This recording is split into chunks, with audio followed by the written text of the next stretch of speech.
In this simple video, we are going to take a look at how you can download the official Windows 11 ISO file for ARM-based PCs. To save your time, this video is for Snapdragon X Copilot Plus PCs. If you have a standard Intel or AMD based system, this file will simply won't work for you. In that case, watch the other video, check out the description or card section. So let's get started.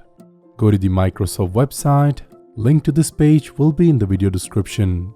Once you are here, go to the Select Download option under the section Download Windows 11 Disk Image for ARM-based PCs. Now choose the option Windows 11 Multi-Edition ISO for ARM64 and click the download button underneath. Now select a language for your ISO by clicking on the Choose One drop-down menu. Browse and choose your desired language from this menu. And once you did, click Confirm. Now click the newly appeared Download Now button and that will start the Windows 11 ARM64 ISO download. And that's how you can download your official Windows 11 ISO for ARM-based PCs in a nutshell.